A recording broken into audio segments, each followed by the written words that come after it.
All right, good morning. Welcome to Above and Beyond Customer Service. Today we're going to focus on working with sellers and really the process before you get to the kitchen table, but then I call it from the kitchen table to the closing table, because we're going to spend most of our time today talking about what you can do, and I've got some templates for you on really going above and beyond for sellers. One of our challenges right now, one of the biggest challenge right now, of course, is finding listings. But once you get a listing, what are the things that you can be doing for your seller to make sure that you're providing them superior customer service? A lot of listings are selling really quickly right now, and sellers are questioning our value because they're selling so quickly. So I want to give you some tips, some tricks, some templates, some things that you can be doing to really help substantiate your value and provide excellent customer service. Make sure it's a smooth transaction from start to finish. And then we're also going to spend some time talking about preparation. I'm not going to spend a whole lot of time on the preparation piece. That really is more of the CMA class, and we have that recorded. Hold on just a second. Get feedback here from somebody. I'm trying to. I don't know if there's a webinar that's just been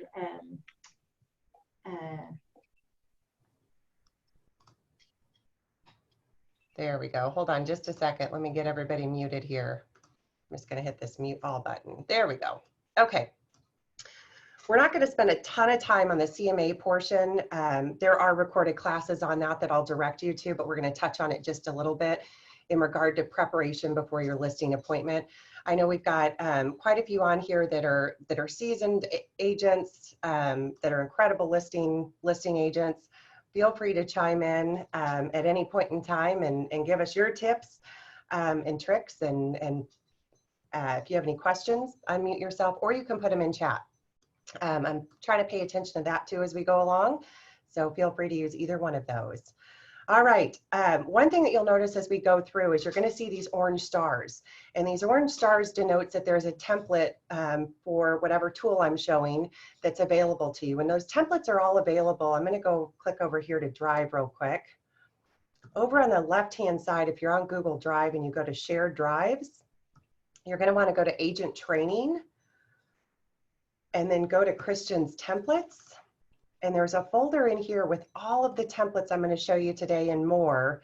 Some of them are in PDF format. Some of them I've left in here as doc. You can open them in Google Docs or in Google Sheets and customize those. We've got a multiple offer spreadsheet, really handy tool if you're presenting multiple offers. Lots of good stuff in here.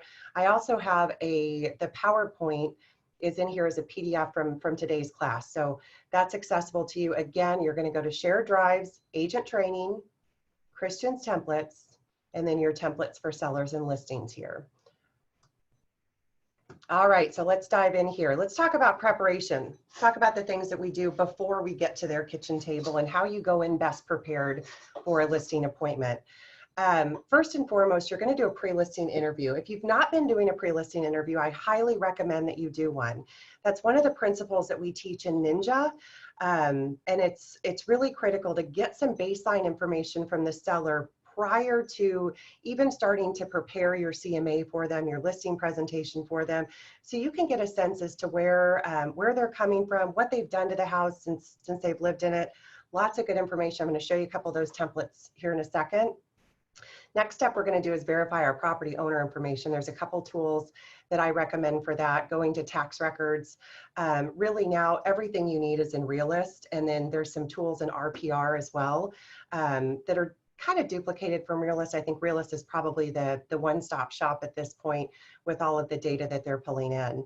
And then we go on to preparing our comps analysis with the CMA. I'm going to talk a little bit, again, we're not going to spend a ton of time on this morning. I've got some CMA class tools for you, and I'll show you where those are when we get to the end. But there's lots of tools available in recorded sessions on really the down and dirty with preparing a CMA. That's a full class in and of itself. So in an effort of time this morning to get through all the content, we won't spend a ton of time there, but just a little bit. And then how you use the CMA to effectively set your price. So pre-listing interview, I've got a couple of tools available for you, and I'll show you kind of previews of them. This is one that I found that I like. It's a simple one sheet. Let me pull it up here. Can you see that a little bit better than you can on the PowerPoint? Should be a little bit clearer there. Again, this is in your template package on Drive, but some good questions in here really to get a baseline as you're going in and preparing for your listing appointment. And there's a second one that I like as well that I know many of you use because you're ninjas. This has some really good deep questions for your seller. I like the, question 8 down here. What sold you on your home when you bought it? What features did you like? What changes have you made? If you were to, I love the question number 10. If you were to stay in your home another 5 years, is there anything you would do to it? That'll give you a good sense as to anything that needs to be done or questions that they're going to ask you when you're sitting at the kitchen table with them as to whether that's something they should invest in, if they'll get a good ROI on it prior to listing, or if it's something that they can bypass and still maximize price on their house. So some really good questions on this. I think it's critical to do your pre-listing interview really from the get-go. This will give you some good ideas to what you're walking into. We're going to move on now to verifying your property owner information. So you've got your pre-listing interview done with them, and now I'm going to tell you going to need to go into Realist, and you get into Realist through MLS. And you want to verify the information that they've given you in your pre-listing interview. But this will give you, your basics, your square footage, owner information. But beyond that, what I really love about both Realist and RPR now is you can get historical information on the loans that are on the house. So when I'm preparing for a listing appointment, I like taking those net sheets with me to give them a good idea as to, what they're going to walk away with based on my recommended list price. And instead of having to ask them what they owe on the property, oftentimes I can find that information by going to either Realist or RPR under the History tab. The other thing that I love about that information is it really then will give you a good sense as to type of conversation you're going to be having with them. If you can figure out what they owe on the property, and then you marry that with the valuation that you're going to do with your CMA, you'll be able to figure out real quick if you're having a conversation with them about maybe a shortfall. Do they owe more on the property than you think they're going to get out of it? That's a totally different conversation than, looking at their proceeds and what they're going to do with those proceeds as far as down payment on the next home. So good information to gather in both of those two resources. This is what your Realist tax data looks like. This is just a screenshot. I think everybody on here is pretty familiar with going into Realist, using that through MLS. So I'm not going to spend a ton of time here on this. And then next page is just going to show you a screenshot of what it looks like on RPR. And you can do the deep link through MLS. If you find the historical listing of the property on MLS, there is a deep link there. Normally where you find supplements, there you can click over into RPR and it'll pull. This is what you're going to see right here. The tab I'm going to show you right here is where you're going to want to click on history, and that's going to give you, it'll show you, and Realist now has the same data, but it'll show you not just when they purchased a property, but have they refinanced, what their rate was, what the principal amount was on the mortgage, and you can get a really good sense as to what they owe on the property. Any questions on that before I move on? I know I'm moving pretty fast through this first portion.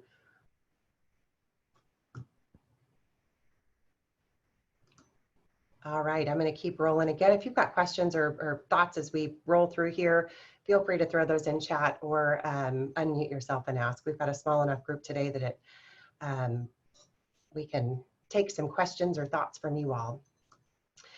So then we get into preparing our CMA. We've gathered our data. We know what we're looking at as far as our subject property. So now we're going to go into CMA. And you've got a couple of options available to you. We've got Matrix. They have an embedded CMA that I know a lot of you use. Excuse me. Cloud CMA is also embedded into Matrix. It's a separate platform, but there's an easy link through Matrix. That's my preferred method with the CMA. I really, really like the reports. They're very, very slick that you get through Cloud CMA, and the customization options are incredible. If you have not taken it yet, I've got a class. It was recorded. It's up on Genius. It's on our YouTube channel, but it's a deep dive into Cloud CMA and how to use it to really have a very polished presentation So check that class out. I did it just a couple weeks ago, so it's fresh. And then RPR is another great tool as you're preparing your CMA. It's got some awesome, be a little overwhelming when you go into it because there's a lot of different reports that are available, but they're great reports for sellers. The one downfall to Cloud CMA is that they don't have a lot of the market information pulled into it, the market stats pulled into it. And that's where, for me, RPR comes in. I can see at a glance through their seller reports, their neighborhood reports, what's been going on in the neighborhood, et cetera. So I like to marry those two reports together. This is just a real quick, since we're not going through all of these today, I just want to kind of give you a quick little, highlights of each of these platforms that you have available. In the past, we've had some people that have wanted to use Realist for your CMA. I probably wouldn't recommend that. Realist to me is more property verification information versus really using it as a CMA product. Matrix, I think there's some limitations to the Matrix CMA that I find, one of which is there's very few customization tools. And if you are an agent that is oftentimes competing, if you're competing with another agent, a lot of people are still using the Matrix CMA reports, and the cover on those you can't customize. So if you pull in, you're at their kitchen table and you're the second listing agent in, and you throw down your CMA analysis to them, it's going to look identical potentially to the agent that's been there before them. And what's going to happen? The seller is going to immediately tune it out. Now, the information included is going to be a little bit different based on the comps you chose, but the look and feel of it's going to be identical. And it's really just not as slick, in my opinion, as Cloud CMA. I think Cloud CMA is a really professional, polished platform. Jane says Matrix is good if you want a quick summary update. Agree. Cloud CMA is good for that as well as RP. All these really will give you some quick summary updates. I use Cloud CMA for my quick summaries as well. I let them pull the listings as opposed to me going into Matrix and pulling everything. But again, all of this is available on Drive. We're not going to spend a ton of time in here. One thing that I do want to point out on both Cloud CMA and RPR is they do integrate with Real Satisfied and with Zillow. So you can pull in some pretty slick things into your listing presentation, your CMA. You can pull in your past reviews, testimonials into that, which is kind of nice. You don't have to do a whole lot of copying and pasting. What drives me nuts when I'm doing a listing presentation is if I have multiple pages from multiple different sources and none of it looks like it's synchronous, there's no consistency to it. You can tell that I had to pull things in from all different places. So one of the reasons I prefer Cloud CMA. Again, we've got some great classes, great resources available to you on much deeper dive into CMAs than what we're going to do here today. I'm going to talk just a little bit about, as you're starting to prepare your CMA, where do you start and what do you look at? So we start with our geography and location with our property. I always say start small and then you've got to work your way out. So to do a CMA, you've got to get your apples to apples comparison. You don't want to overwhelm the seller with too many properties pulled into your CMA. But as you're doing your research as an agent, you really want to, and I think I've got a tip on here. Let me click through. One of the things that I recommend is start with the end in mind. Put yourself in the buyer's shoes. They're not just looking in that neighborhood, and they're not just looking for a 3-bedroom, 2-bath split level. They might be looking at a variety of 3-bedroom, 2-bath homes. So make sure you're looking at a wider angle when you're trying to figure out your pricing strategy. Look at a wider angle, put yourself in the buyer's shoes. What else would they be looking at outside of that neighborhood? Is it the elementary school? Is it the middle school, the high school? Is it zip code? Is it city? Is it the MLS area? You don't necessarily have to go into detail with all of those houses, but you need to understand what the competition is as far as active listing, what buyers have selected, so your pendings backups, and then what's sold. And that'll really give you your range, a good idea of your range for where this property falls outside of their neighborhood. Then you want to get into your specific attributes. Square footage, you know, a lot of sellers tend to hone in on and want to focus on cost per square foot because a lot of these CMAs will automatically pull that number in. I always say, You know, you don't buy a car based on linear feet. A Mercedes and a Kia are priced much different. They might be the same length, have the same dimensions, but the engine's different, the interior finishes are going to be different. Same exact principle with a house. Just because the price per square foot, you can't price a house off price per square foot. It's just not feasible unless you have a condo, you have a development where every single house is almost identical, we're finished out the same and pretty recent. There's not been a lot of updates to them. Other than those two kind of outliers, you're going to have a hard time making a case for pricing a house solely based on price per square foot. Now, I pay attention to it and I look at it because I want to make sure we're not completely priced out of whack, because that's something that the appraisers are definitely going to look at. But try to steer your clients away from, your sellers away from really honing in on that price per square foot. Thank you, Lisa, on the car analogy. I heard that years and years ago. I don't even remember from where, but I've hung on to it and it seems to work well. That seems to really resonate with sellers when I'm sitting in front of them. Of course, you want to focus on bedrooms, bath, garage spaces, general floor plan. You know, as you're honing in on your pricing, make sure that you're trying to find apples to apples comparisons for them. If it's a split level house, you're going to have a hard time comparing that to a reverse story and a half or a ranch house. You want to find other split level homes. You know, there's a price difference on floor plans. So make sure you're paying attention to that. If you've got a 2-story, you know, try to find other 2 stories in the neighborhood. Now, if you've got a home that's really unique and different, you're going to have to really get creative on how you price. And then your age, of course. If they're in a planned development, you're probably going to have pretty similar ages. But, you know, look at what's going on in Prairie Village and you know, as we kind of have that urban redevelopment where, you know, Leewood's a prime example where people are going in and they're tearing down and putting brand new homes on these tiny lots. Pay attention to that as you're looking through your CMA and looking through the homes that you're going to pull in. If you've got a brand new build, it's going to be real hard to compare that to something that's sitting there that's 60 years old. Then, of course, your improvements, both on your subject property and on the homes that you're going to pull into your CMA. This is where doing that pre-listing interview comes in real handy, because one of the questions you're going to ask is, what improvements have you made? And they're proud of those improvements, so they're going to give you a pretty long list of anything and everything that they've done, and you want that information. That way you're not going in blind. You know, if they purchased a property 15 years ago, you can certainly look at that historical data, but you have no idea what that property looks like today unless you've been in it or until you go in it. So that can be a challenge, you know, trying to figure out where it fits in your CMA. And of course, your potential negatives. If, you know, you've got a steep sloping driveway, they're backing to power lines, they back to commercial, they're on the busy feeder street. You know, those are all things that you've got to take into consideration, both with your subject property and also with the properties that you're pulling in. So, you know, pay attention to that as well. This is just a quick kind of what I use. I try, again, not to overwhelm the sellers with too many homes. I pull in active homes. I try not to pull in a whole lot. 2 to 3 is actually on the high side for me.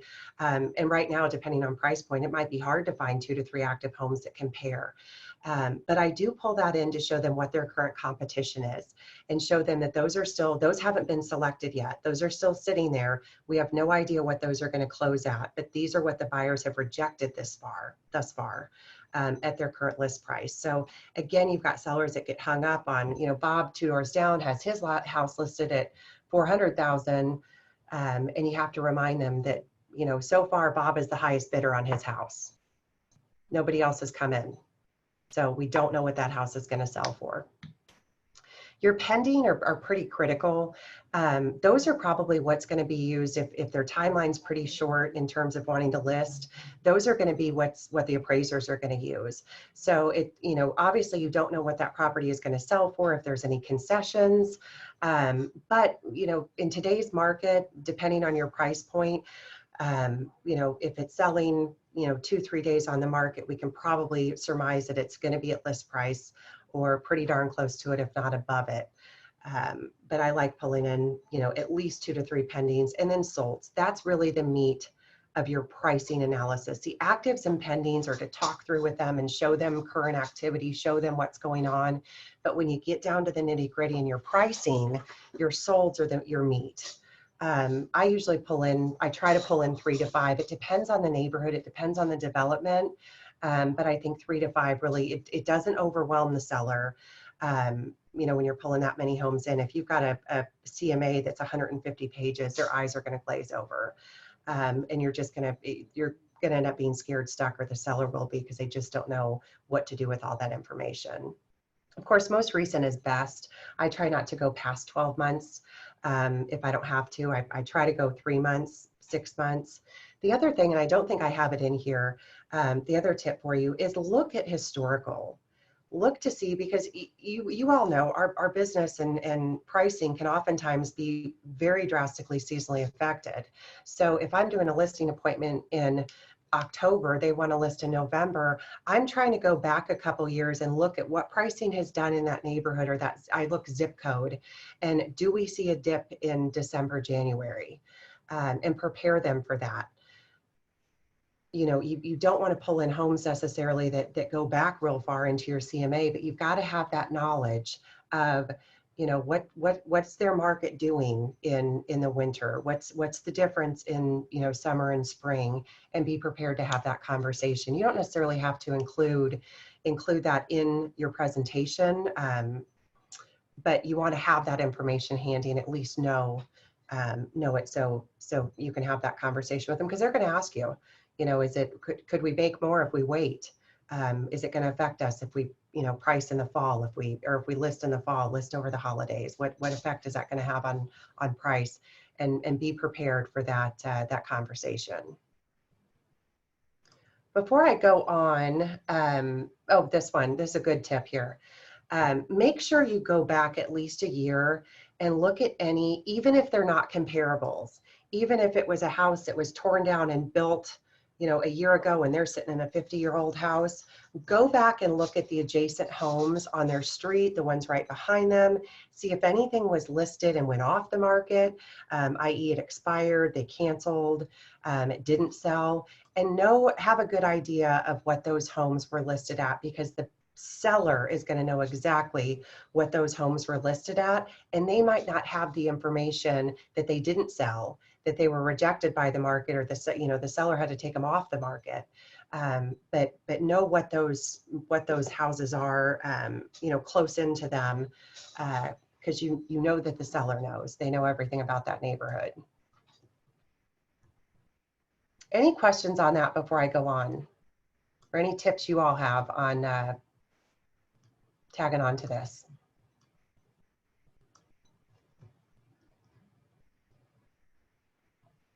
All right. I always try to ask the seller in my pre-listing interview with them if they have a price in mind. This way I know what I'm walking into. I like to have an idea as to what their expectation is. I know if it changes the tone of your conversation when you're sitting in front of them. I know if I'm walking into a situation where they're realistic about the price, or if they're not realistic, I prepare mentally and prepare for the conversation much different. So it's always a good idea to ask them if they have a price in mind. I do, not everybody does this, and you don't have to do it this way. Everybody has their own way of doing things. I like doing a 2-step listing appointment, especially sometimes you can't do that because it's a one and done, because they might be interviewing multiple agents. But if I have the opportunity to do a 2-step, I like doing a 2-step. When I do a 2-step, the first time that I go in, that's when I'm selling my services, my value, my service to them. I pull a very general, what's going on in the neighborhood. We kind of talk about price, the price point in the neighborhood, what's going on in the market, lay of the land. And I have an idea when I walk in where I think that house is going to fall range-wise, but I don't put that price into my presentation. And I tell them, especially people that I've never been in their home, I tell them that really for me to give them an educated, drilled down price, I need to look at the house, come in, get a feel for the house, and then I immediately go back and prepare my final pricing analysis. And typically what I'm doing on that second step, just for immediacy and for time, is I'm then sending them a very detailed email, and I've got some examples in that drive folder, a detailed email of them for them that tells them how I arrived at this price. I can refer back to things that we talked about in our first conversation, our first meeting. You know, if we're out of whack on what they think the house is worth and what I think it's worth, I can explain that to them.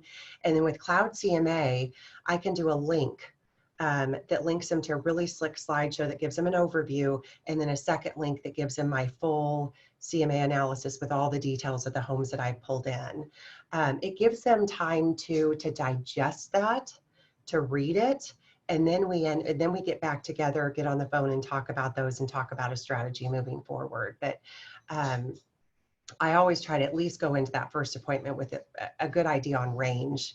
And sometimes you've got to come up with your price before you've even stepped into the property, and that can be a challenge.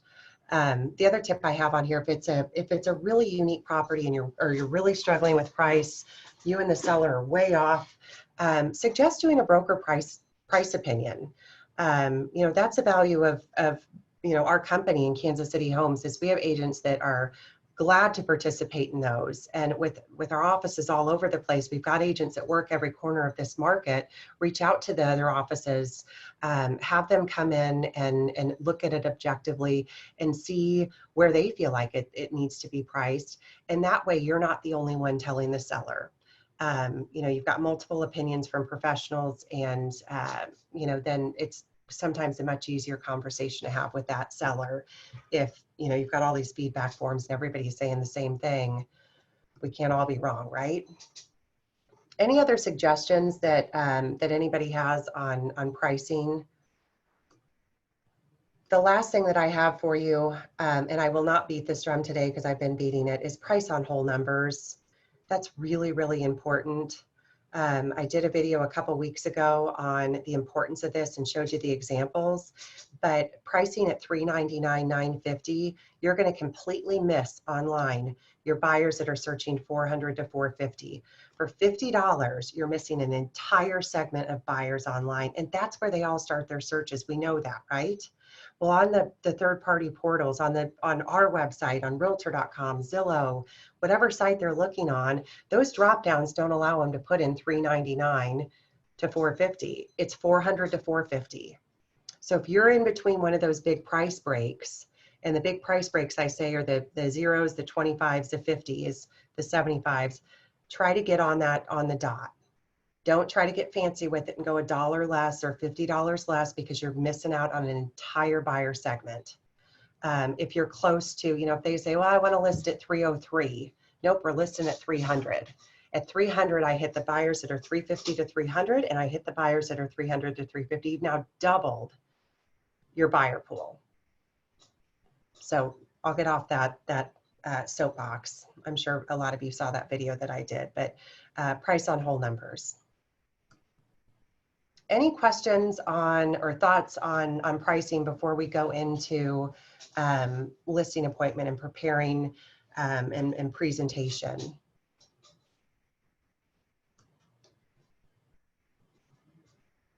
You all need to go grab another cup of coffee. You're quiet this morning.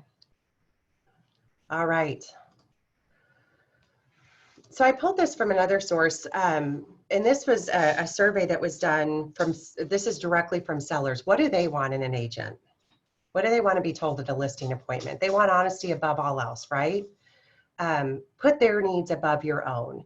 I always tell sellers when I sit down with them that, you know, they might not like everything that I say. They might not agree with everything that I say, but I would rather be honest with them, set good expectations with them, set proper expectations with them, because it's going to help them in the long run maximize price on the house and ensure a smooth process. You know, I'm not one that goes in and sugarcoats things or tells them things that they want to hear. I tell them what they need to hear, and I tell them that, and they appreciate that honesty. Professionalism, from your dress to your manners. You know, you've got to be, and I'm preaching the choir here with our company, right? But make sure that you're professional and dress that way. And you know, if somebody wants you to come to a price opinion and they need you there tonight, make sure that you've got time to, don't go in your workout clothes. Make sure you have time to prepare. And it's okay to tell them I can't come tonight, but I come first thing tomorrow morning. That's one of the tips that I have for new agents, because I got caught up in this. It takes a while to prepare for these appointments. Some of the veterans on here will tell you it takes hours sometimes to prepare for these appointments. And you've got sellers that call you, or you run into them, kids' baseball game, and they want you to come over 3 hours later. They don't realize how much time goes into being prepared for these. And the last thing that you want to do is go in unprepared. So make sure you give yourself enough time to prepare properly. Good communication skills. You've got to show them that you're going to stay in touch with them and set that expectation, at the kitchen table with them. They want a strong negotiator. They want somebody that's creative with their marketing. It's not, unfortunately right now it's tough because in a lot of price points that we're working, houses are selling very quickly. You can hardly get a sign in the yard and get it into MLS, and you've got contracts. Show them that you're going to go above and beyond with your marketing. I think I like pre-MLS. I like that as a tool to be able to allow me time to get all the flyers done, to pre-market the house. That right now will substantiate your value for sellers, because they know that their expectation is that house is going to sell right away. So you've got to kind of shift the way that you're thinking about marketing and make sure that the value adds are happening before that house comes on the market, and adjust your marketing plans for that. They want exceptional company, personal reputation. Again, I'm preaching the choir on this one. Experience proven results. For the newer agents that are on here, this doesn't necessarily mean that they want somebody that has 50 transactions under their belt. You can be incredibly knowledgeable and showcase your expertise even if you haven't done a transaction. That's something that a lot of sellers say they want. They want somebody real experienced. One of the things I would recommend if you're a newer agent and don't have a lot of transactions is exploit the fact that you're with a company that's incredibly supportive, that's the benefit of Better Homes and Gardens, Kansas City Homes. That logo that's on your card is that you have this whole team behind you you have mentors, you have people helping you. And, the benefit of hiring you is that, they have 100% of your attention right now. You want this thing to go perfect, and you're going to make sure it goes perfect. Exploit those things. Anybody have anything else on that before I move on to our 7 steps of killer presentations for sellers? As you go into the listing appointment, here's kind of 7 steps to it. First, you're going to set the table, establish rapport for them. Make sure as you walk in the door, a lot of people don't wear shoes in homes. Make sure you're taking off your shoes or offering to take off your shoes. Have those common courtesies. Don't walk through their front yard, up to their door. Walk up the sidewalk, use the driveway. I never park in driveways. I always try to, park on streets unless I'm on a busy street and I have to. Do those little things that show that you're professional, that show that you are cognizant of, of common courtesies. You're going to want to do your detailed needs and wants assessment with them. A lot of that information you've already gathered in your pre-listing interview, but now is your opportunity as you're in front of them to go back and ask more detailed questions. Tell me more about this. Ask those follow-up questions. Use the tools that we have. Use our seller book. You don't have to use every page of it. There's certain pages that I love that I pull out of that thing. They're really good walking them through the process. This is not something that people do often. For the majority of the population, they're not selling homes very often. It's just as important to explain the process with them as it is to, explain the process that you're doing with your buyers. The other thing that I like to do, and I don't know if it's a bullet on here, I'm going to click through this. See if it's on here. It's not on here. A couple other things that I like to do when I'm sitting down with sellers, especially when we're going through our contracts and forms, explain to them how showings work. Make sure you're setting the expectation properly for how showings work. Bring an iBox with you. Show them what it takes for an agent to get into the lockbox. Tell them what happens, the process, the back end, what's happening behind the scenes as showings are being scheduled. Let them know that, you know, right now it's a half an hour, but in traditional market, you know, we've got these hour-long blocks, and unfortunately the agent could show up at 8 o'clock, or they could show up at 8:59. You know, let them know what's going on behind the scenes. How does feedback work?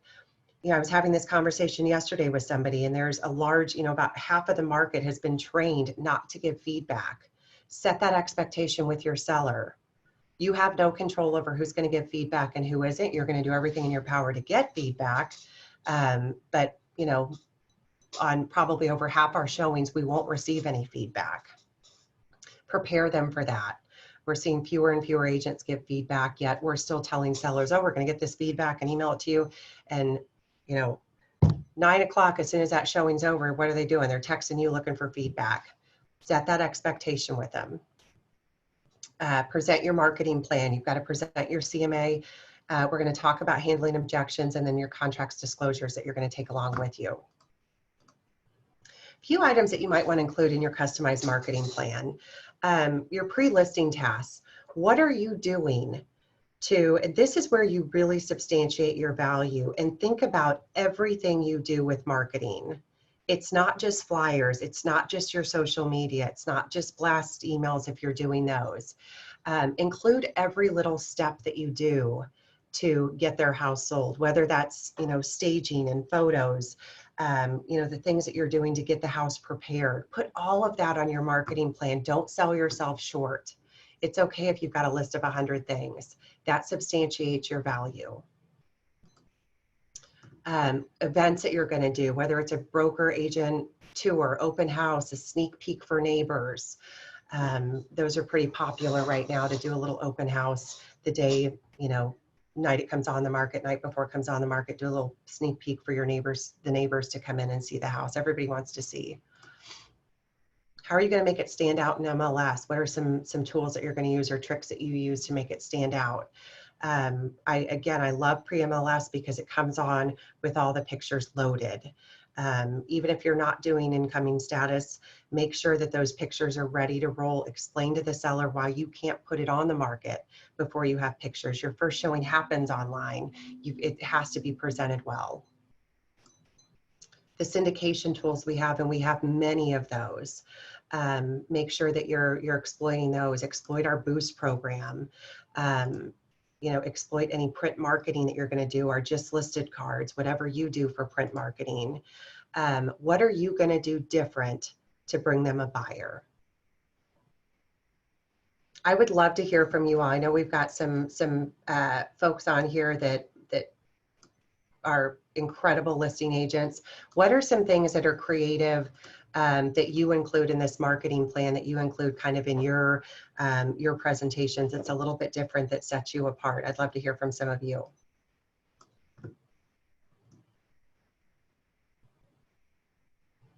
I'm going through the list here. I'm going to start calling some people out. Lisa, Ruben, anything you want to add to this? Chelsea, Dylan's on here. You're killing it right now up north, girl. What are some creative things that you've done that have been successful and have gone a long way with sellers?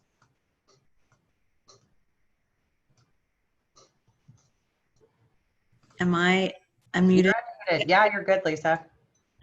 Well, right now I have some higher end listings that are a little bit harder to sell. They're not selling in a day.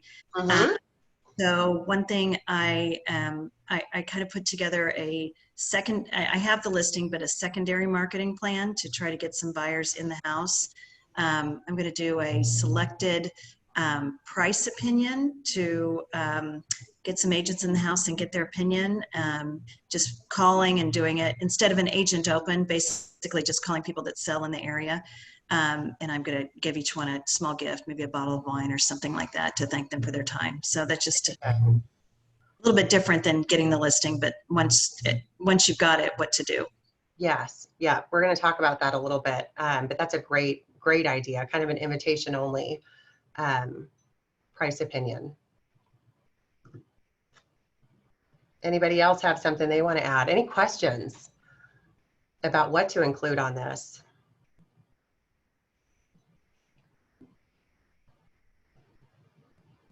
All right, we'll keep rolling here. As you're presenting, always end with questions. Make sure, this is one, I think I have it on here. This is one of my favorite quotes. Don't listen to respond, listen to understand.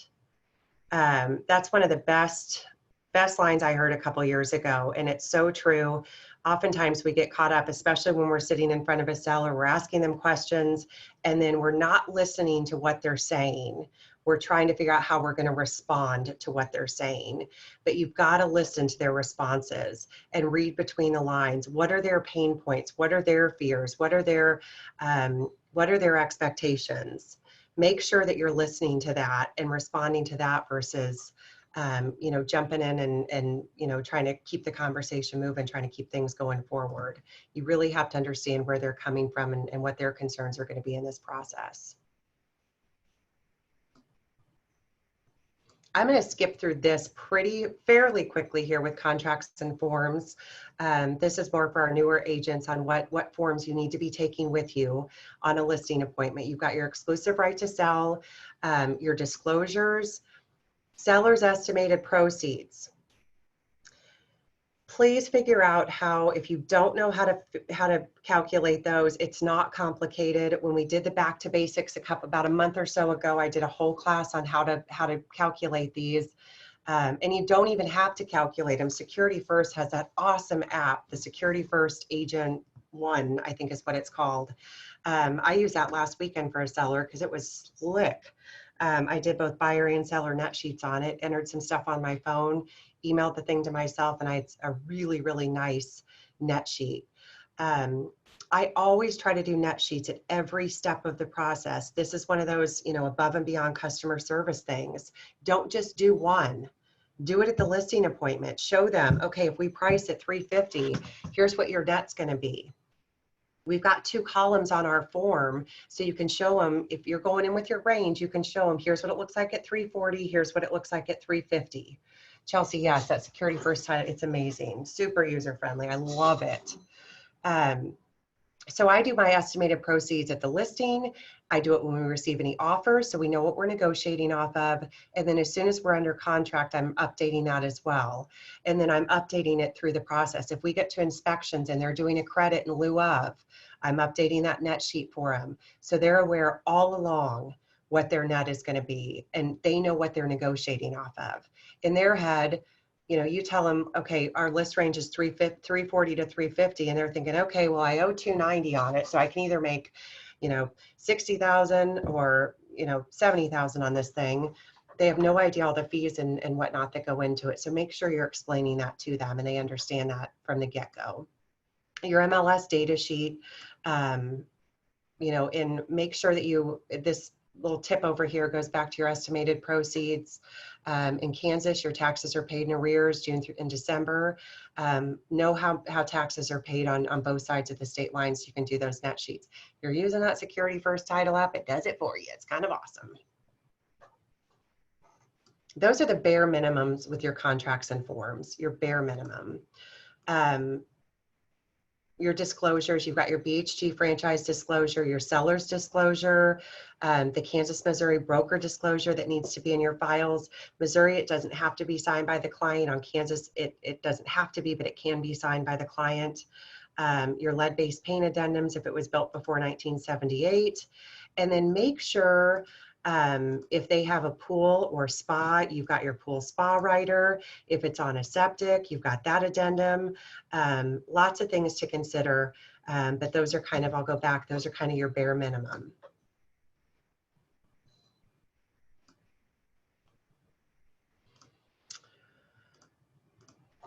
Hold on just a second. I think this is in the wrong spot here. For some reason, this did not copy. Hold on just a second, because this whole section is way down below here. Those slides are in the wrong spot.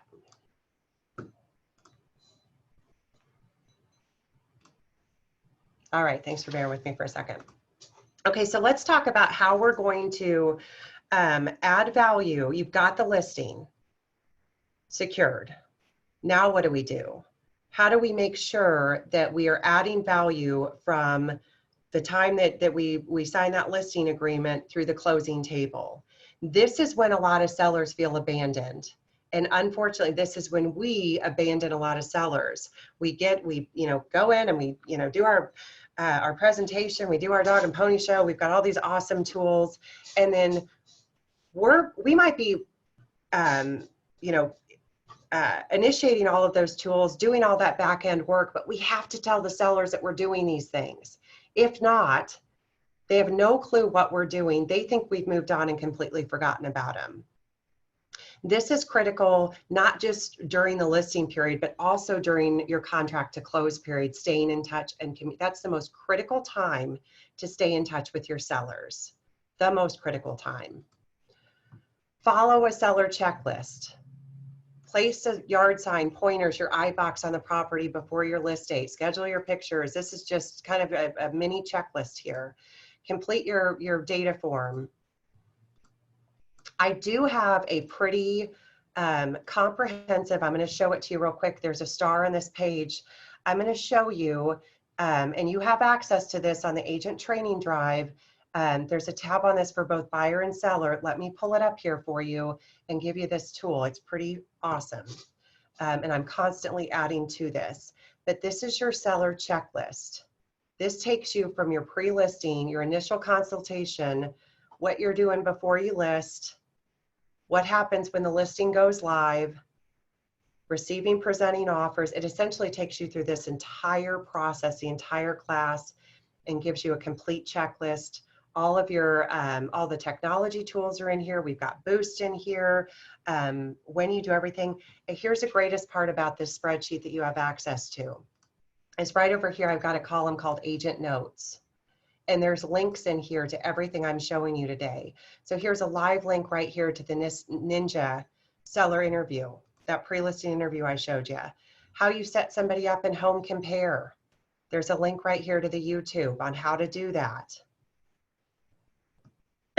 I want to get down here to the pre-listing and upon listing going live and talk about some things that are on here that really kind of go above and beyond the standard call of duty here. I like to prepare I do my own supplemental cover sheet. Let me pull that open so you can see it. This makes it easy for the agents that are showing the property to have all critical information before they write an offer. What documents are attached, what disclosures do they need to make sure are checked on page 1 of the contract. What are the seller's legal names? Sometimes the seller legal names are different than what's on tax record. Who I want earnest deposit to, who I'm closing with, important contact information for me. This goes in MLS in front of all of my disclosures.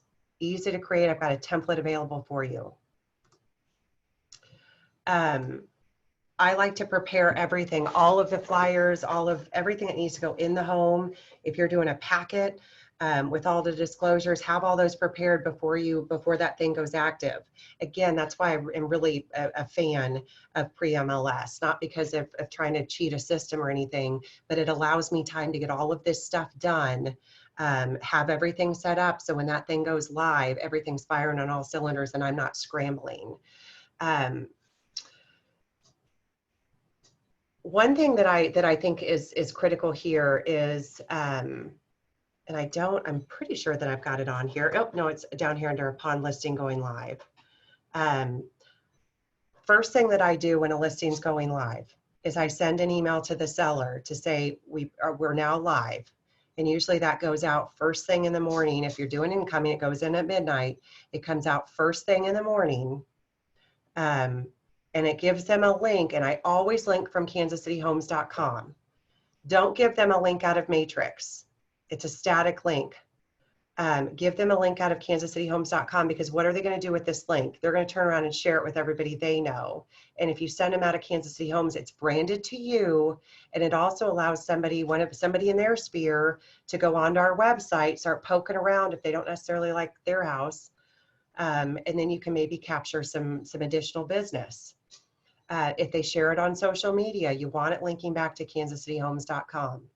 So get your link from kansascityhomes.com. I always do this. I've talked about this in several classes. And I think this is important, and this is one of those just simple things that goes a long way. As soon as I can, I set up a mock showing, and I tell them in my email I send them where we're live, I say, I'm going to set up a mock showing for 9 a.m. this morning. I want to make sure that everything's firing on all cylinders, that you're receiving the notifications that we talked about, whether that's text, email, you know, how they're approving showings. I do a test run with them. That is critical, especially with our, you know, we're almost a year into showing time, but there's still some nuances with that. I want to make sure that I set up everything correctly. I want to make sure that they're comfortable, that they're aware of how these text messages are going to look, what they need to do when they get them, but it's kind of a trial run for them. If it's a hot property, you know, you don't want things going wrong at 9 a.m. when everything starts, you know, all the showing requests start coming in.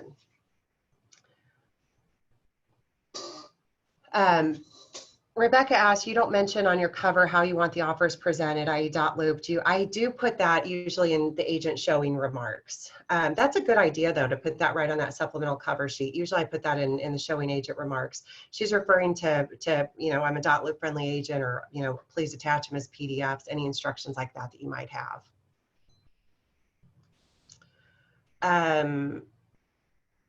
I do have, oh, that's not coming soon. I actually have this video now. When you share it on social media, again, you're going to share it from your KansasCityHomes.com website. Don't send them to Zillow. Don't send them to Realtor.com. Send them to the website. Send people to the website you want them sent to. My preference is KansasCityHomes.com. It's branded to me. That's a tool that I use. On your boost, make sure you're taking advantage of that, customizing it if you want to. This is when you're going to want to set up the seller in the home sale platform. I've got a video tutorial for you right here on this. These are short video tutorials. These aren't long classes. And then figure out what your communication plan is going to be for the seller. Is it a listing that's maybe on the market for a while? Put in your calendar when you need to call them on your weekly marketing updates. We're going to go into this over on the PowerPoint in just a second. I'm going to show you all these templates that I have for you. The links to all of these are right here in one place. This is you've got access to this. It's on the agent training drive. This checklist, again, I'll show you for those of you that joined late. If you go to your shared drives and go to agent training, this checklist is right here on the, you don't have to click through any folders. I put it right here in the front for you. And there's also, this isn't a buyer class, but there's also a complete buyer checklist. Again, with all your templates, with tips, etc. So good tool to have. So let's talk about some of these little extras that you're going to do throughout the contract to close and really presenting offers. We've talked about a lot of this. These are, you know, your different options with showings and having this conversation with the seller, making sure that they understand the differences in these. Your key right now is to communicate. I can't say that enough. Couple of things that I do to communicate when a listing is after a listing is live. I send a weekly market update with them, and I'm going to show you an example of that in just a second. I include in that any showing feedback received, any observations. I pull showing statistics out of showing time. I'll pull market stats. Really what I'm trying to do is offer them encouragement. You know, if I feel like we need a price correction at that point, I'm asking for a price correction, but I'm backing it up with information and data. This is an example of an email that I send with our market update. So the address, what our list date was, our current days on market, how many showings we had, the open houses that we did, and then I pull in, I go into Matrix, and it's almost like I'm doing another CMA. I look at what's come on the market since we came on the market, what's gone under contract. Those are key. What buyers have selected. They didn't select your house, so what are they selecting? There's things going under contract, and I try to find the most comparables, and then I include a link to MLS so they can see, or you can do Kansas City Homes. They can see that house, what it looks like online, how it's showing, what the pictures look like, and this is especially critical if you're trying to get a price correction done.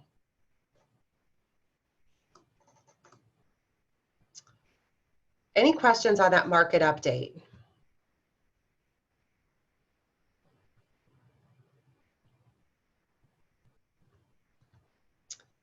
All right, so let's talk about what happens when you receive offers, when you're presenting your offers. If possible, do it in person. I know that's really hard right now, so if do it in a Google Meet, do it on Zoom if you've got Meet. You've got an account on Zoom. Sorry, I was trying to read Amy's question. Price range is large. Is that for a reason? Are you talking about on that market update, Amy? Go back to that. I pull them. This is just landscape of the zip code. And then I start drilling down to the most comparable to their house. But I'm just giving them a full price range of everything that's on the market. And because I want them to see how many active homes there are. And then down below, I show them, let me see if I can pull this up live. Down below, I'm showing them, I drill down here. See if I can get this bigger so you can actually read it. So that thing up top is just showing them in the zip code, because I'm going to use a zip code for this. I'm not doing just their neighborhood. I want to show them the market, the general market area, how many active homes there are right now, and what that total range is. And it's a huge range. Sometimes you're going to have a smaller range. And then I'm drilling it down to their price point, what their price point is. This sample is on Drive. Yep, it's right there for you. Right there for you.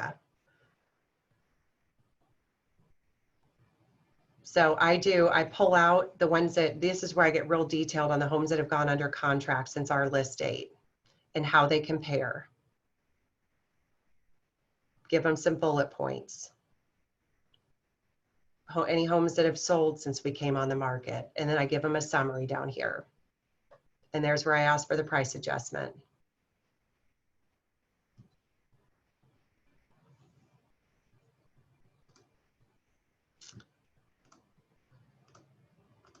All right, so let's talk about presenting the offer or offers. Oftentimes right now, because the speed of the market, we're having to present or talk them through things over the phone or in virtual settings. And I've got some tools for you that'll help you, regardless of if you're doing it in person or over the phone in a virtual setting, that'll really help the seller stay focused on the net. That's what we want to focus them on. I've got an offer summary sheet I'm going to show you on the next slide. Remember that if you get multiple offers, if you tell one party, you have to tell them all. So you've got your first offer that came in. At that point in time, you didn't have other offers. All of a sudden, you've got 3 offers on the table. You better be calling that first one and telling them, hey, we've got additional offers that have come in. Here's our plan. Make sure you communicate that plan with multiple offers to everybody. Send out your email on showing time. Send out your email announcement to everybody that has shown the property. Make sure you're communicating to agents that haven't shown but have scheduled appointments. Put it in your agent showing remarks. I think it's critical to make sure, I try not to set the expectation right now with sellers that, even if I think we're going to get multiple offers, I don't tell them that. I say, in the event that we do, here's a couple different ways you can handle this, and have that conversation with them ahead of time. That way it makes it easier when the adrenaline's pumping for them and they're getting really excited and emotional and not really listening to the things that you're saying. You can remind them of that conversation and say, okay, when we talked about this previously, here's kind of how we decided to handle this. Are you still okay with this? The sellers make the decision on how they want to handle multiple offers. You do not. You give them advice. You tell them what's in their best interest, but it's up to the seller. If the seller decides that first offer that came in was phenomenal and there's no reason to sit around and wait, then you let them sign it. I don't like communicating out when it comes on the market how you're going to handle multiple offers. I think that's presumptive, and I think it could get you in trouble because of that exact scenario that I just gave you. All of a sudden, the seller could see an offer come in and it's $20,000 above list price, and they're like, Christian, I don't want to wait until Saturday at 10 a.m. I want to take this one. And now you've kind of painted yourself in a corner because you've put on MLS that you're going to review all offers Saturday at 10 a.m. and agents have told their buyers, oh, we got time to see it. And they don't have time to see it anymore. So again, have the conversation, wait until you're in the situation to start communicating. I don't like putting that in MLS. I think you paint yourself into a corner. Anybody else have any thoughts on that? On how to communicate that or best practices? You know, it happened to me yesterday. If you're gonna put in your MLS that you're waiting till Saturday, you really need to wait till Saturday. I had a buyer yesterday lose out. They took an offer 2 days early and didn't tell anybody until after the fact.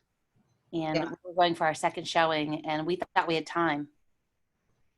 It happens, and it's unfortunately it happens often, and it's not up to us as the agents to determine the timeline, to determine when the seller is going to accept an offer. That's up to the seller.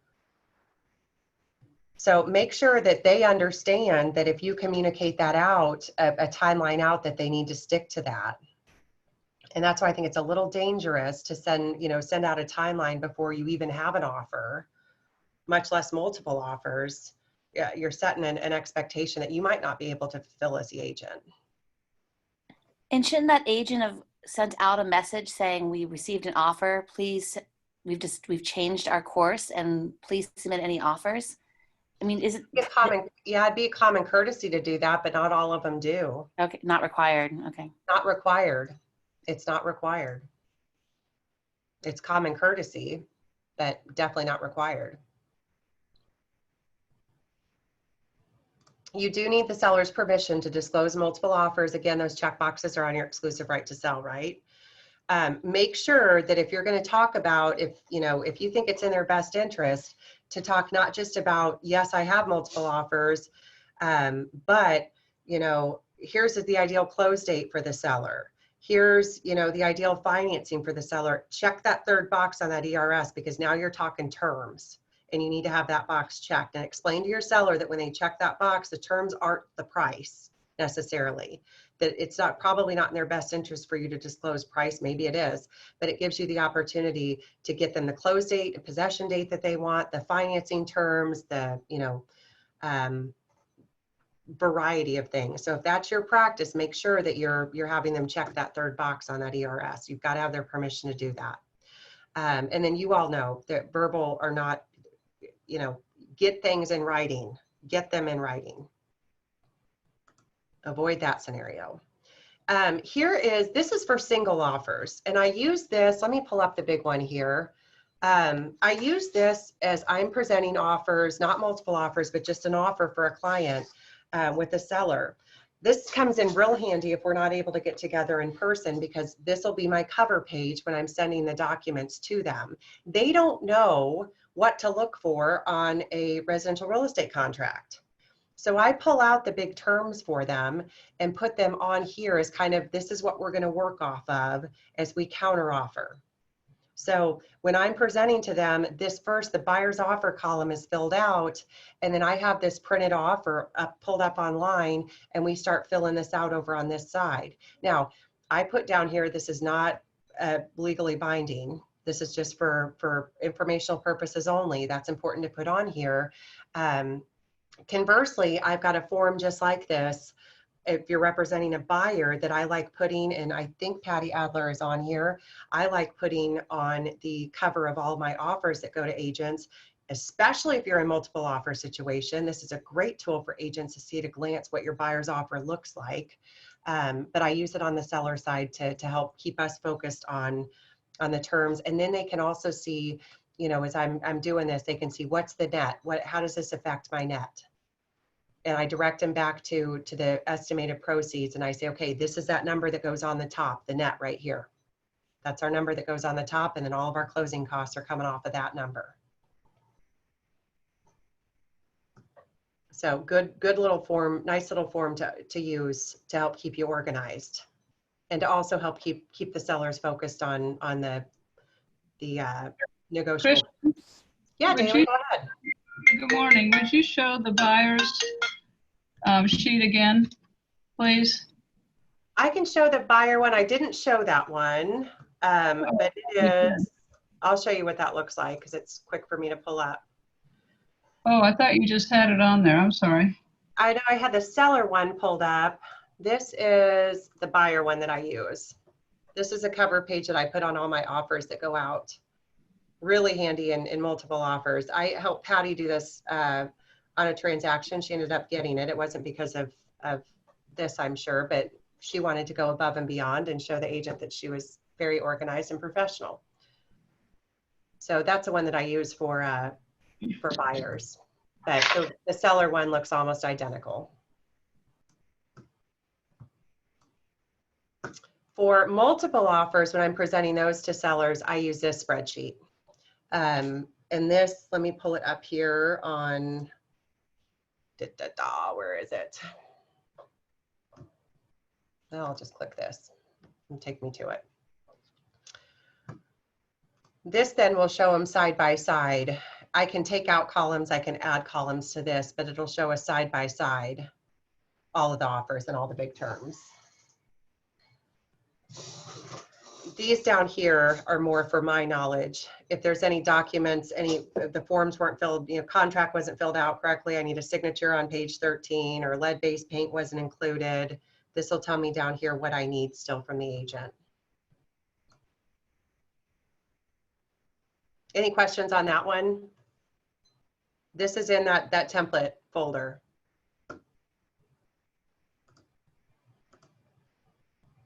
So these are some things I do contract to close. So once we're under contract, and again, over here on your checklist,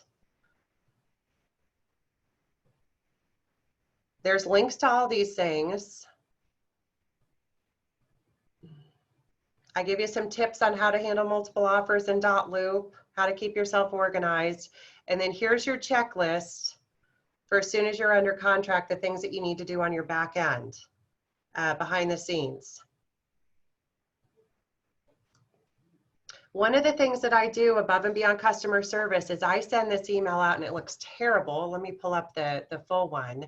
But one of the biggest things that I think that we ignore for our sellers is really explaining to them the inspection process. We tell them, yep, buyers have 10 days to perform inspections, and then they'll, we'll get an inspection notice with what they want to do. This goes into depth on how they, at least I'll answer that in just a second. This goes into depth on what to expect during the inspection process. How long the inspections are going to last. I say right here, they need to be gone for the inspections. Get out of the way. And then I also say right here, please note, we normally don't receive the inspection report and details immediately, because what's the first thing that they do when you text them and tell them they're done, you can go home? What are they going to ask for? What does the inspection report look like? I tell them multiple times that we typically don't have that right away. It takes a few days, and that's outlined in here. And then what happens once we get that inspection notice? This allows them time to digest this before you're in the situation. Then what happens on the appraisal down below? This is kind of my congratulations. This is an email that goes out. Congratulations, we're under contract. Here's our next steps. And it explains all of this to them so they know what to expect. They know what's coming up next. We're not just making them guess, which I think is what a lot of us do. So that template is in there as well. I'll go back on Lisa's question. She asked what the tips for multiple offers in dot loop. So one of the things that I like to do, first of all, I never use another agent's loop. I like my own loops. So if another agent, if they share an offer with me in their loop, first and foremost, I go into my loop and I create a folder, and it's called, the folder is, the Patterson offer. And I go into the loop that's been shared with me, the other agent's loop, and I copy all of the documents that they've shared, all the contracts I bring them over into that folder. So I keep that offer separate. And if I get multiple offers, that's how I keep them organized. I create another folder inside my loop, and it might say Smith offer. And I get a little bit more detail in what I call it. So I can usually go offer number 1, because then I can correlate that with my spreadsheet that I'm bringing over from the other agent's loop. I like my loops incredibly organized with folders.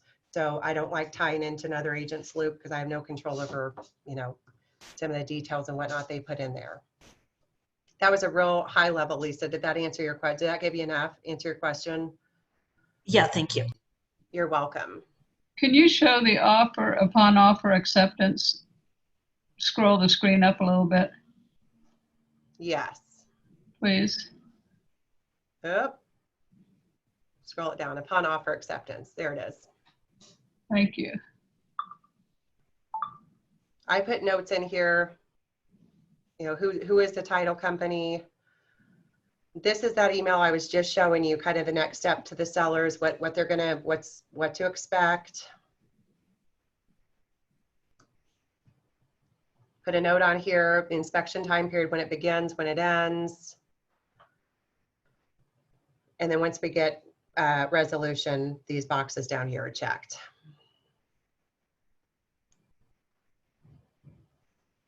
Okay. The other thing that you might want to do that is a good tip, you know, contract to close, send them a weekly update, and maybe that weekly update includes pieces of a moving. There's a ton of moving checklists available.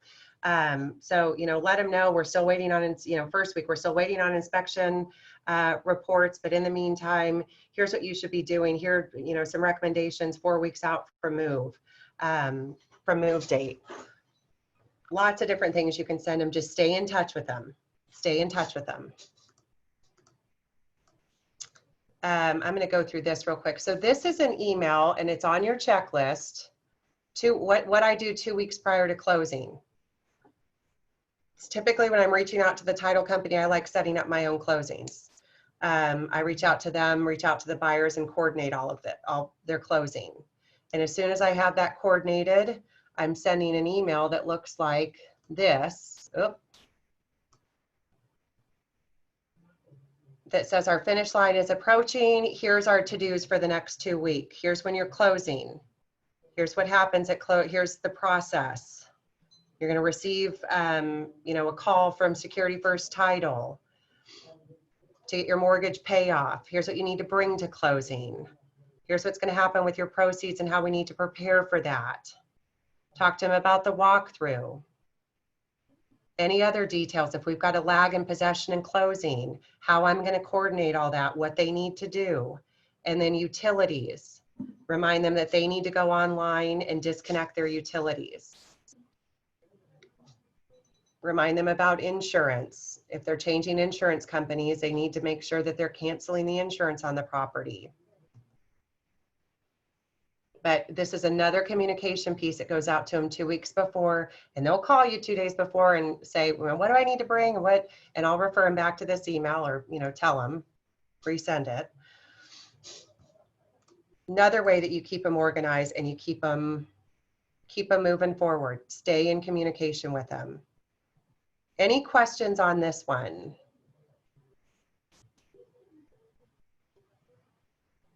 Go back over here, make sure I didn't miss anything. I've got some items for you there on 1 week before closing. You know, always check with your processing, whoever's processing your files at your office, make sure they have everything. You've sent everything to them.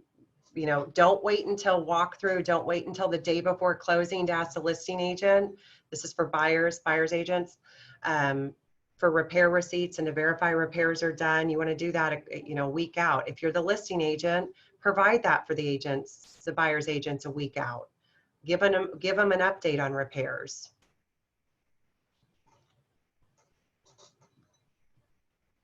Before we move on to, we've got 15 minutes left here, and I've got we're going to talk about some objections and how we handle those with our sellers and throughout the process. But before I do that, anybody have questions on these templates, these kind of above and beyond items that I've shown you, or anything that you use besides these that you think would be good for the group to hear about?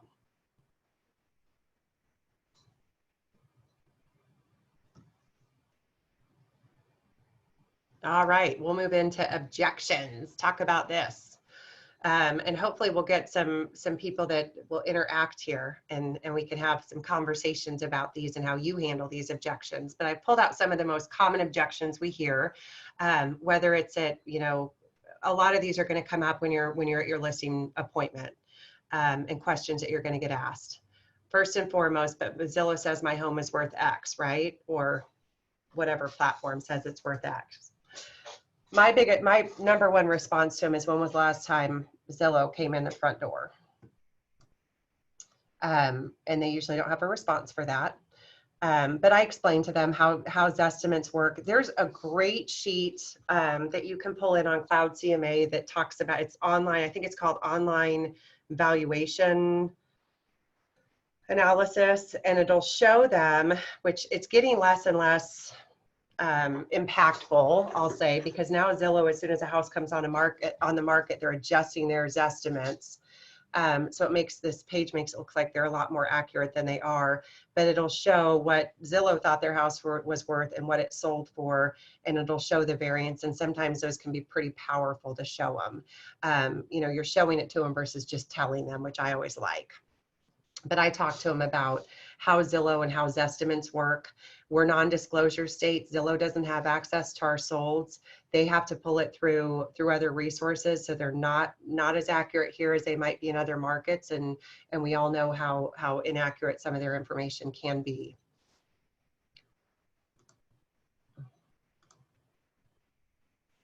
Anybody have any other responses for this particular objection?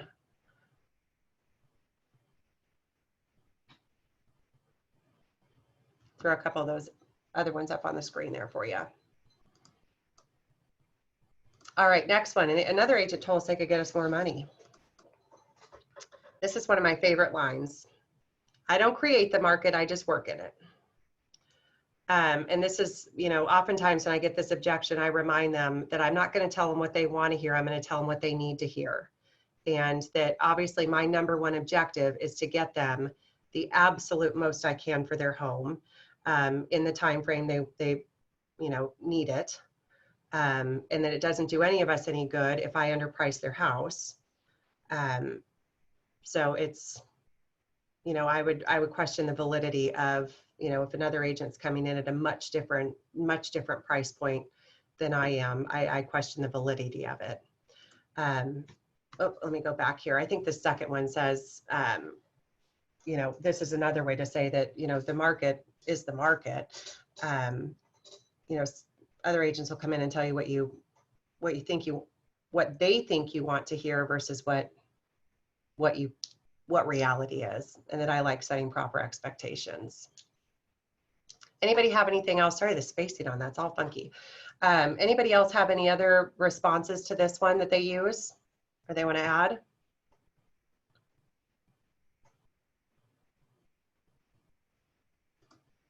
All right, we'll keep moving. This one is probably one we deal with a lot right now, and that is the logistics. And how do you walk them through the logistics of buying, you know, selling before they buy, or selling, you know, at the same time they're under contract. I always ask them about, why is the space on this all screwed up? I gotta fix that. I always ask them, I start this conversation with, have you talked to your lender about this strategy? And I explain to them the different options. Another thing that I show them is, I explain to them kind of the logistics, and then I will pull ahead of time, I will look at a key stat, and that is, I'll pull all of the pending and backup contracts in their zip code. I want a pretty good swath for this, and I'll put contingent in there as well, and I'll print off a single line and I'll show them. And this is, it might not be exactly this objection, but a lot of times they think, okay, well, you know, we'll go find a house first, write an offer, and then they'll take, you know, people take contingencies. And I show them on paper how many houses are under contract contingent versus how many are backup and pending. And it versus me having to say anything, it shows them right there in black and white that contingent offers are not accepted nearly as often as clean offers. And I explain to them that the negotiating position or lack thereof a contingent offer will have on your buying power.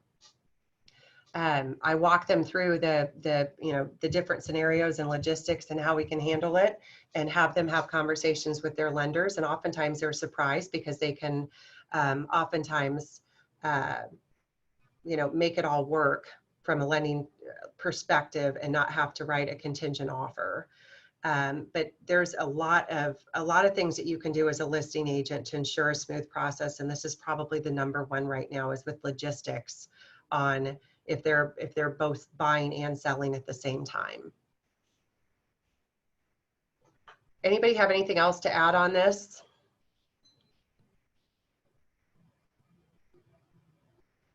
Sorry, the spacing on that's all funky. Is this one you all hear often right now? I think this is, for me, it's probably the number one concern I hear from sellers is, yeah, it's a great time to sell, but what are we going to do on the buying end? How do you all deal with that? Anybody want to chime in on that?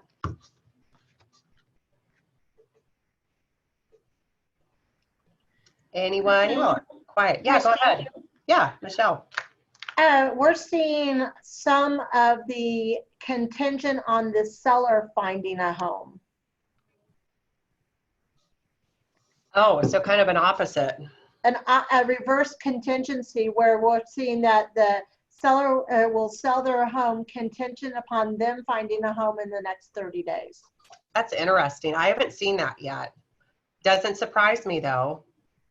It doesn't surprise me. I think that's, that's one of the reasons why we have the supply issues we do right now is people are scared.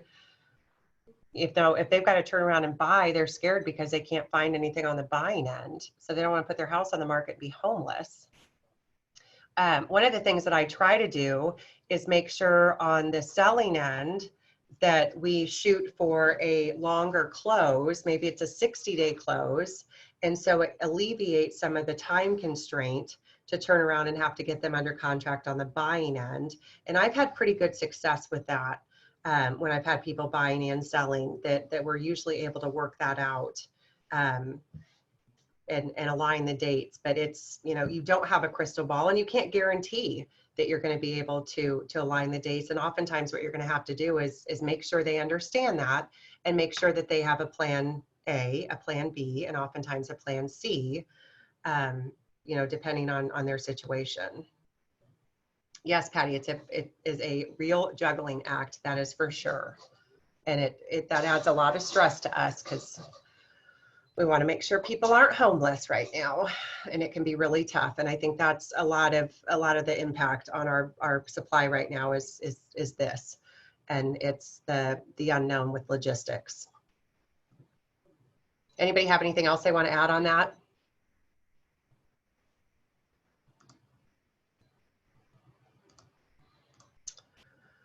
Let's list high. We can always come down later.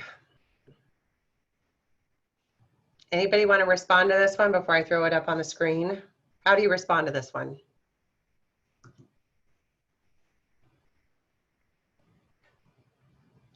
I respond to it by showing it to them on paper. And I say, let's look at your neighbor Bob that listed his house for $400,000.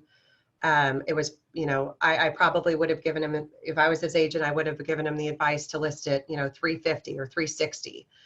And I'll find, because they're there, I'll pull something in their neighborhood and pull up the history and show them, here's what happens when you overprice a home, and show them all of the price reductions and how long that sat on the market before it finally sold. And then I'll show them a comparable that priced right coming on the market and sold immediately.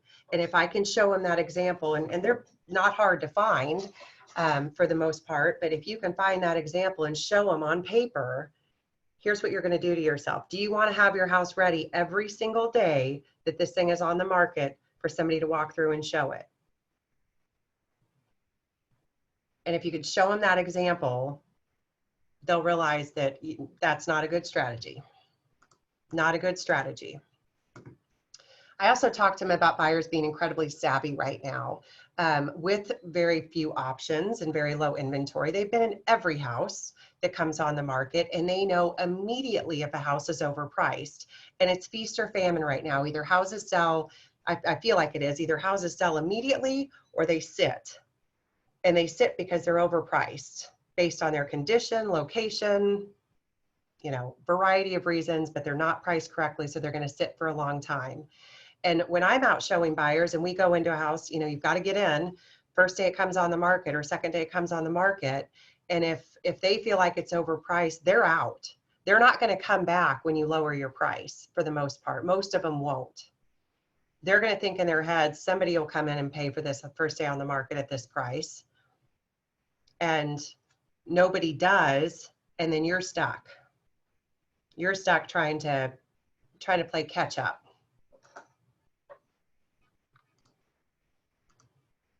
A couple other ones here I'll throw up on the screen for you.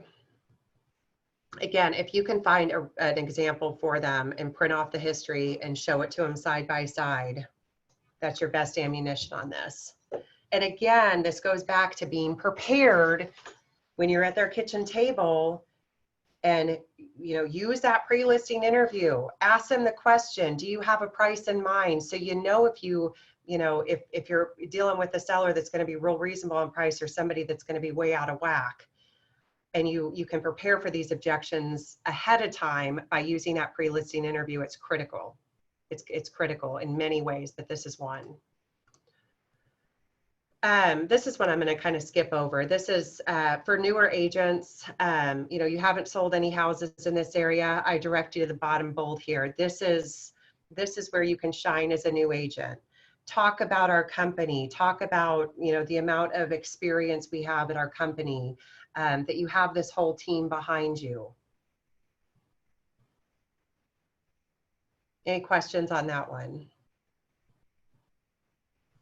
Patty, I'm not sure what you were asking on that one. What do you say to that's what I have?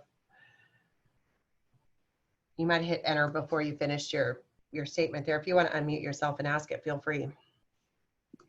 Usually when you come in and they say, well, give me an idea what you're thinking. They go, well, that's what I have you for. That's what your job is. They get really indignant that how dare I. Yeah, they want to hear, I will typically say something like, I've got a good idea, but I just want to see if we align, and it'll help me, figure out what your expectation is. Okay. That's a good comeback. I like that. Yeah. And I might preface the statement by saying, I know you've been probably on Zillow, you've looked at what your Zestimate is, you're paying attention to the market. Do you have a price in mind? Basically call them out before you even ask the question. Like, I know you have a price in mind. So again, they could still have that come back. That's what I have you for. And just say, I just want to see, I've got an idea, but I just want to see if we align. True.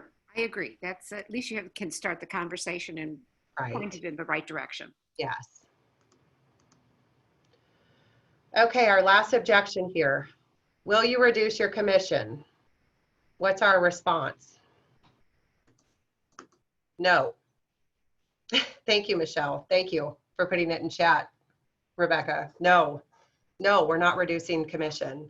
Don't be afraid to say no and say it just like that. Will you reduce your commission? No. And don't stop talking. In the 2019 NAR home buyer and seller profile, it has a stat in there that shows that only 22% of sellers were successful negotiating their agent's commission. 22%. So at 22%, 75% of the time, give or take, they weren't successful at negotiating commission. Don't be the 25% that says yes. Just say no. If you want, blame it on your broker, blame it on the company. We're a full service company. I'm a full service agent. I don't reduce my commission just like you wouldn't want me to reduce my service. So I have a question for you. I met with somebody last night, actually friends, and their house is in Lenexa. It's going to go very quickly. And they said, well, why should we pay a full 3% when we know it's going to sell within the first day? And then I explained to them all the other things that are involved, but they kind of looked at me like I was a bit nuts. This is why I go back to what we were talking about with pre-MLS, with the stuff that you're doing beforehand to prepare their house. And you really have to go back to that marketing plan that you're putting together that shows all of this stuff. That marketing plan should be, all encompassing, not just what you're going to do once that house comes on the market, but show them all the things you're going to do to prepare their house for the market, to make sure that when it comes on the market, that we can justify our list price and get you the most money possible for the house. And you do that by giving them a very comprehensive, list or plan that shows them all of the things that you're doing, and tell them, my value is not just in, once it goes that short time frame of it going on MLS and taking offers. Look at all these other things that I'm doing and that have to be done from before we go on the market and then contract to close. I'm still doing all of these things that you're going to do that add value and that help them get to the closing table. There's so many ways this thing could go sideways and things can go wrong, but I'm prepared and have the knowledge to get us there.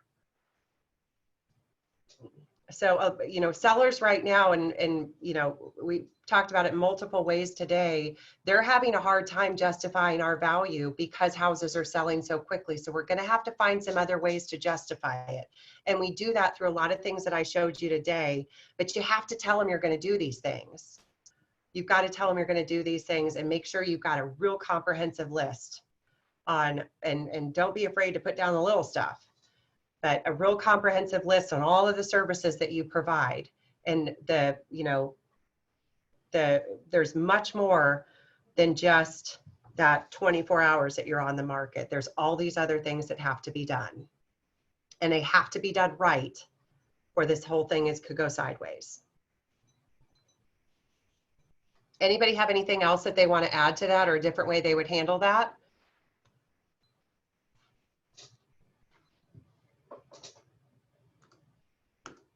That was our last objection. We did pretty good. 10:33. I'm only 3 minutes over on time. I thought we were going to go way over with the amount of content that we had today. Thank you all for joining. Again, I threw a lot at you today in terms of what we covered. If you want to dive deeper into how to prepare and the CMA, there's some tools on BHGenius. How to calculate your net sheets. There's a whole class that I've got up that is, you watch me do a CMA start to finish and get a good sense as to what I look for. I kind of walk you through and talk through what I'm looking for as I'm in MLS when I'm doing a CMA, how to use Cloud CMA and customize that. All those tools are available for you. Again, everything that I showed you today, including a PowerPoint or a PDF of this PowerPoint with your links to all of these tools are in your agent training drive. Go to your Google Drive, go to Share Drive, agent training, and it's all under Christian's templates.